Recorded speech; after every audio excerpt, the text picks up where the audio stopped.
एक बार एक ब्रह्मचारी जी एक नगर में जा रहे थे, तो गांव से बाहर एक कुआं था। कुएं में बहुत सारे लोग पानी भर रहे थे। अब क्योंकि ठंडी हवा चल रही थी, ब्रह्मचारी जी को लगा थोड़ा पानी पिए। अब थक गए थे तो उन्होंने कहा कुएं के पास से एक चबूतरा था, उस पे सो गए। सपने में उन्होंने देखा महाराज घर जा रहे थे अपने अध्ययन को पूरा करके गुरुकुल से घर की ओर, तो रास्ते में वहां कुएं के पास सो गए। तो सपने में देखते उन्होंने सपना देखा कि उनके पिताजी जो हैं वो घर गए हैं और उनके पिताजी ने हाथों हाथ उनका विवाह करा दिया। अब विवाह करा दिया तो उनके 4 बच्चे हो गए, 2 बड़े हैं और 2 छोटे हैं। पत्नी एक बच्चा इधर लेकर के, एक बच्चा बीच में लिटा के, एक ब्रह्मचारी जी की छाती पे सो रहा है और एक बगल से मरा है। और पत्नी कहती है थोड़ा खिसको जी, बच्चे आ नहीं पा रहे। और वो महाराज इतना ज्यादा खिसक के सीधे कुएं में गिर गए। अब जैसे कुएं में गिरे तो चिल्लाते बचाओ बचाओ बचाओ, गांव के लोग निकालते महाराज। उन्होंने कहा ब्रह्मचारी जी आप कैसे सोते सोते गिर गए? उन्होंने कहा भैया ये बताओ तुम्हारी शादी हुई है कि ना भाई?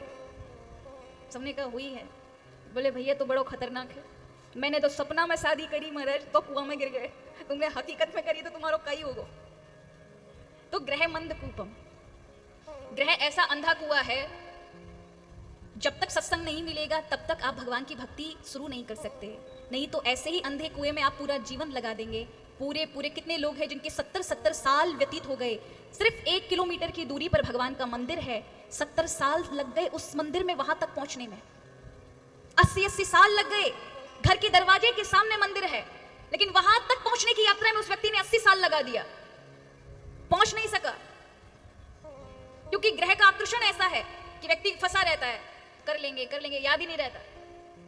और जब अल्प समय रह जाता है तब महाराज जब पूरे गांव में आग लग जाए और फिर उसके बाद कुआं खोदने की और पानी निकालने की तैयारी करोगे ना, तब वक्त बर्बाद हो चुका है, आपके पास समय नहीं रहेगा। इसलिए आरंभ में भक्ति करते रहिए। तो बड़ा सुंदर हमारे वृंदावन के संत उन्होंने कहा कि भक्ति की आयु पता है कौन सी है? जवानी है। युवा काल में आप भगवान की भक्ति करिए और बालपन से उसकी शुरुआत करिए। थोड़ा थोड़ा भगवान का नाम, हनुमान चालीसा, और फिर धीरे धीरे भगवान का नाम जप के 2 माला करेंगे, गीता जी पढ़ेंगे या एक रामायण का अध्ययन करेंगे।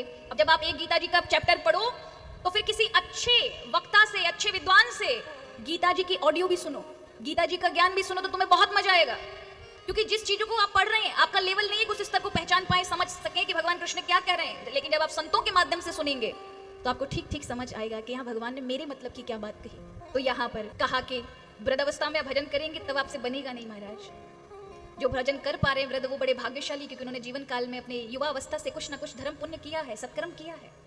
नहीं तो नाक से बहेगा नाला, लाठी से पड़ेगा पाला, थूकते रह जाओगे पिगदानी में, भजन क्या करोगे वंदवाणी में। इसलिए भजन करिए जवानी में, क्योंकि यही अवसर है जिसमें आप भजन कर सकते हैं। सही शरीर होता है, ऊर्जावान होता है। नहीं तो वृद्ध अवस्था में ना आप तीर्थ जा पाओगे, पैर दुखेंगे, गोड़े दुखेंगे।